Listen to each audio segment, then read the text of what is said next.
اللہ اللہ اللہ اللہ۔ کافر ہے عتبہ بن ابی وقاص، اس نے ایک طرف سے ہو کر پتھر اٹھایا اور آپ کو مارا زور سے۔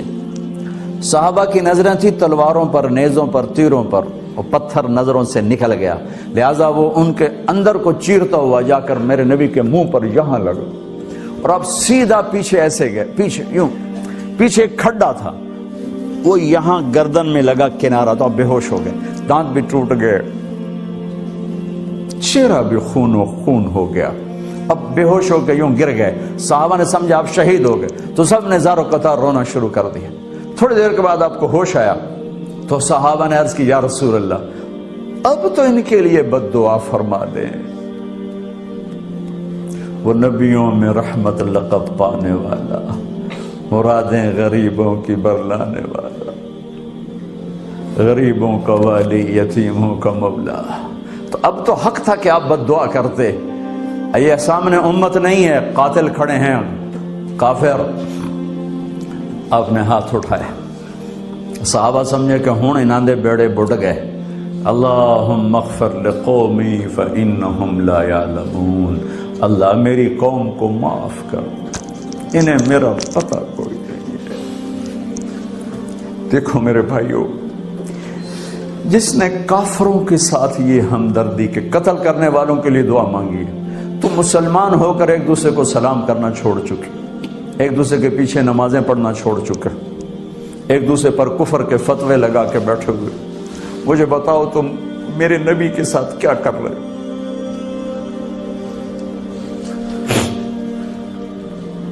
وہ تمہیں فرقوں میں بانٹ کر گئے تھے یا امت بنا کر گئے تھے؟ کیوں اس نادان کھیل میں اپنی زندگی برباد کرتے ہو؟ کیوں نہیں مسلمان بن کے رہتے ہو؟ اس امت میں اختلاف شروع سے ہے، ہمیشہ رہے گا، یہاں تک نہ جاؤ کہ ایک دوسرے پر کفر کے فتوے۔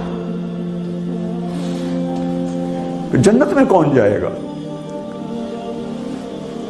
سنیوں نے کہا وہابی کافر، وہابیوں نے کہا سنی کافر، بریلیوں نے کہا دیوبندی کافر، دیوبندیوں نے کہا بریلوی کافر، شیعہ نے کہا سنی کافر، سنی نے کہا شیعہ کافر۔ جنت میں کون جائے گا؟ کچھ تو بھائیو میرے نبی کی محنت کی قدر کرو۔ میرے نبی تو غیروں کو اپنا بنانے آئے تھے، ہم نے اپنوں کو غیر بنا دی۔ جو نفرت کی آگ وہاں بھڑک رہی ہے، یہاں مت بھڑکاؤ۔ جاؤ میرے دیس میں دیکھو کتنے سر کٹ چکے، کتنے سہاگ اجڑ گئے، کتنی مائیں بے آسرا ہو گئیں، کتنی جوان بیٹیوں کی مانگ ویران ہو گئی۔ کیا اسی کا نام اسلام ہے؟ اسی کا نام عشق رسول ہے؟ اسے وہ دین کہتے ہیں؟ ایک دوسرے کی مسجدوں میں نہیں جاتے ہو، ایک دوسرے کے پیچھے نمازیں نہیں پڑھتے ہو، جنت کے ٹھیکیدار بن گئے ہو۔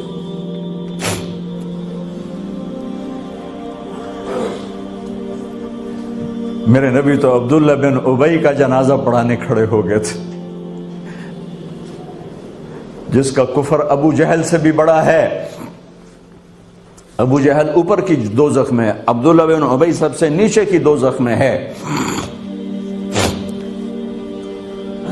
ان کے بیٹے آئے، یا رسول اللہ میرا باپ مر گیا ہے، اپنا کرتا دے دیں گے، میں اس کو کفن دے دوں۔ آپ نے کہا لے لو، کرتا اتار کے دے دیا۔ آپ کہتے بدبخت منافق، دفع ہو جا۔ کہ یا رسول اللہ آپ جنازہ پڑھائیں گے؟ کہاں پڑھاؤں گا؟ باقی منافقوں کا تو کسی کو پتہ نہیں تھا سوائے اللہ کے نبی کے، لیکن عبداللہ بن ابی کا منافق ہونا تو سب کو معلوم تھا۔ آپ جنازے کے لیے عمر سامنے آ گئے، یا رسول اللہ یہ کون ہے؟ کہ مجھے پتا ہے کون ہے، تو آپ اس کا جنازہ کیوں پڑھا رہے؟ کہ شاید اللہ معاف کر دے۔ کہ عمر پیچھے ہٹ جا، مجھے پتا ہے یہ کون، میرے اللہ نے کہا ہے تو ان کے لیے دعا کر یا نہ کر، میں معاف نہیں کروں گا، میں کرتا ہوں شاید اللہ معاف کر دے۔ پھر فرمایا کہ میرے اللہ نے کہا اگر تو 70 دفعہ بھی ان کے لیے دعا کر تو میں معاف نہیں کروں گا۔ اگر میرا اللہ کہتا اے میرے محبوب اگر آپ 70 دفعہ اس کے لیے دعا کریں گے تو میں معاف کر دوں گا. تو میں اس کم بخت کا 70 دفعہ جنازہ پڑھا دیتا. مجھے بتاؤ تم کہاں سے یہ دین لے کر آئے ہو جس میں تم فرقوں میں بٹ گئے ہو, نفرتوں کی آگ تم نے لگا دی ہے. یہ کہاں سے اسلام آیا ہے؟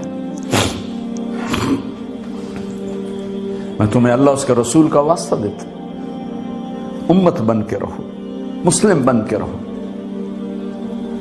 کوئی گنجائش نہیں. اپنے اپنے عقیدے پر پکے رہو, دوسرے کے لیے گنجائش رکھو. کیوں اس قدر ظلم و ستم ڈھائے ہوئے ہیں؟ میں نیا تبلیغ میں گیا, کالج سے نکلا, ہماری جماعت ایک گاؤں میں گئی, ایک مسجد میں, تو امام صاحب آئے, ہمیں ماں بہن کی گالیاں دی اور ہمارے بستر اٹھا کے باہر مسجد دھوو, کتے اندر واڑائے.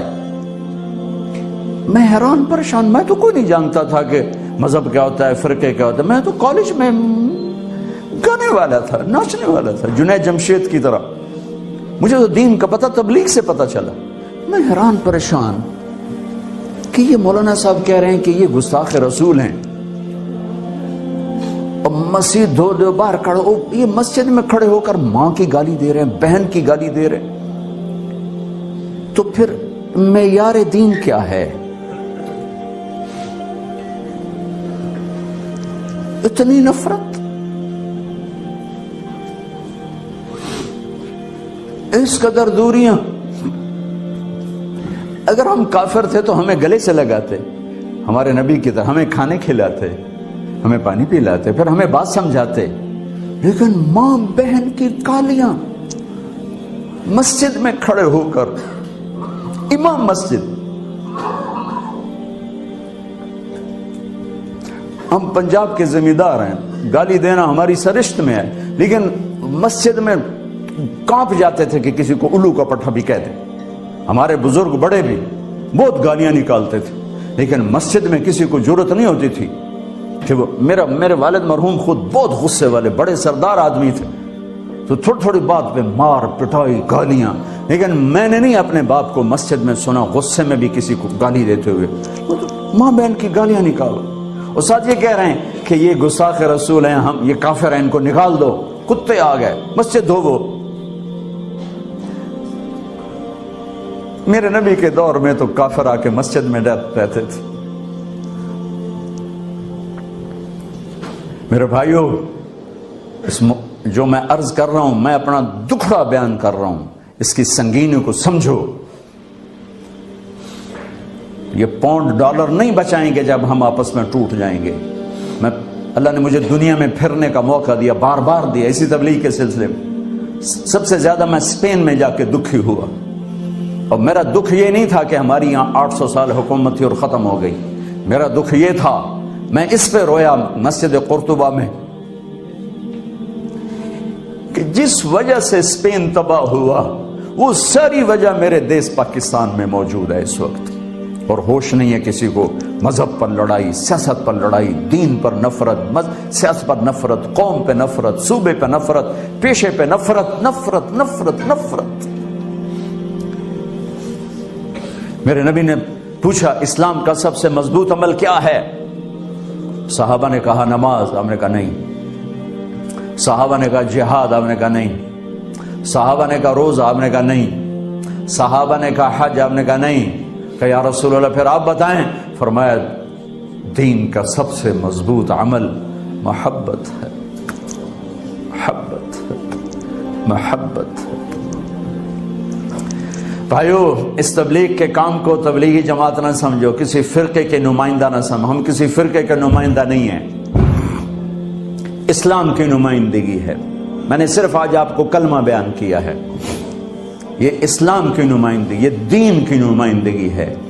اس کے لیے ہم وقت مانگتے ہیں, آپ سے بھی مانگ رہے ہیں. اور آپس میں پیار محبت سے رہو, امت بن کر. اختلاف کرو لیکن محبت نہ چھوڑو. میاں بیوی میں بھی اختلاف ہو جاتا ہے, اس حد تک نہ جاؤ کہ مار پٹائی گالی گلوچ ہو. ماں باپ سے بھی اختلاف ہو جاتا ہے, اس حد تک نہ جاؤ کہ ماں باپ کی بد دعائیں لینے لگ جاؤ. اسلام کا سب سے مضبوط عمل محبت, سب سے مضبوط عمل محبت اٹھ گئی، ہم امت نہیں ہیں، اب ہم فرقے ہیں۔ محبت ہے تو ہم امت ہیں، محبت نہیں تو ہم فرقے ہیں، اور فرقے میرے رب کی نظر میں کوڑے کرکٹ کے ڈھیر کے سوا کچھ نہیں، کوڑا کرکٹ اور کچھ بھی نہیں ہے۔ اگر میرا تعارف کسی فرقے سے، ہاں میرا ایک مسلک ہے، میرا ایک عقیدہ ہے، میں اس پر پابند ہوں، لیکن میں اوروں کو اس کی دعوت نہیں دیتا، میں ان اسلام کی دعوت دوں گا آپ کو انشاءاللہ۔ آپ بھی اپنے عقیدے پر پابند رہو، اپنے مسلک پر پابند رہو، لیکن تھوڑا جہا راہ دویانے میں دے چھڑو، جنت وڈی ساری ہے، ویلی جنت اللہ چار پاونا۔ اب بریلوی کہتے ہیں دیوبندی کافر ہیں، دیوبندی کہتے ہیں بریلوی کافر ہیں، شیعہ کہتے ہیں سنی کافر ہیں، سنی کہتے ہیں شیعہ کافر ہیں، غیر مقلد کہتے ہیں مقلد کافر ہیں، مقلد کہتے ہیں غیر مقلد کافر ہیں۔ ہن دسو جنت جاونا کہیں ویلی جنت چلا کی کرنا میں، چلو اچار پاؤ۔ اتنی بڑی میرے رب کی جنت کیوں اسی تنگ کر چھڑی؟ سر ازاں ہی جاونا، اور کسی جانا ہی کوئی نہیں۔ تو میں اپنے نبی کی حدیث سناؤں، ایک دن ایسا آئے گا میرا اللہ فرمائے گا مالک دوزخ کا، جہنم کا جی ایم، جنرل مینیجر، مالک جس نے زندگی میں کبھی ایک دفعہ بھی میرا نام لیا تھا اس کو بھی جہنم سے نکال کے جنت میں ڈال دوں۔ تو ہم مسلمان ہو کے ایک دوسرے کو کافر کافر کافر کافر کافر، گستاخ، کسی کو گستاخ کہنا اتنا آسان؟ اور پھر یہ نفرت یہاں تک پہنچی ہے کہ حرم شریف میں نماز نہیں پڑھتے امام کے پیچھے، کہ یہ ناندے پیچھے نماز ہوندی نہیں، یہ وابی ہیں۔ یہ دین مدینے سے آیا تھا یا ملتان سے آیا تھا؟ مکے سے آیا تھا یا لاہور سے آیا تھا؟ کیا ظلم و ستم ہے، وہ کس قدر جاہل۔ میں نے خود اپنے کانوں سے ایک کلپ سنا کہ مسجد نبوی کے امام کے پیچھے نماز نہیں ہوتی، یہ گستاخ رسول ہے۔ میں نے اپنے کانوں سے سنا ہے، مفتی کا ٹائٹل لگا ہوا ہے۔ کیا میرا رب اتنا کمزور ہو گیا ہے؟ میں تو اپنی مسجد میں اپنے کسی مخالف کو کھڑا نہیں ہونے دیتا ہوں، تسی تے کھلومڑ دو گے کسی؟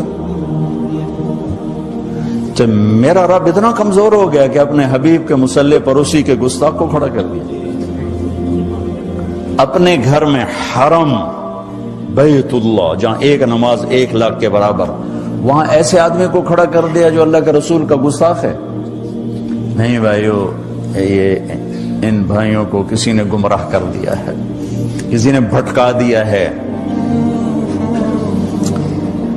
اس لیے میں ہاتھ جوڑا کرتا ہوں نوجوانوں سے آپ سے کہ خود قرآن پڑھو، خود قرآن پڑھو، خود قرآن پڑھو، چونکہ ترجمے موجود ہیں، ہر زبان میں قرآن کا ترجمہ پڑھو تو صحیح۔ میرا رب کی آنکھی جانتا، کھول کے نہیں دیکھتے ہو۔ اپنے نبی کی زندگی پڑھو، اپنے نبی کی سیرت پڑھو، اپنے نبی کی حدیث پڑھو، تمہیں خود پتا چلے گا کہ وہ ہستی کیا فرما رہے ہیں۔ پھر تم بیٹھنے والے کو پکڑ سکتے ہو، جناب کی بولی جان دے ہو، اب آپ کو پتہ ہی کوئی نہیں وہ کیا کہہ رہا ہے، کہاں سے کہہ رہا ہے۔ بھائیو، امت بن کے چلو، محبت سے چلو،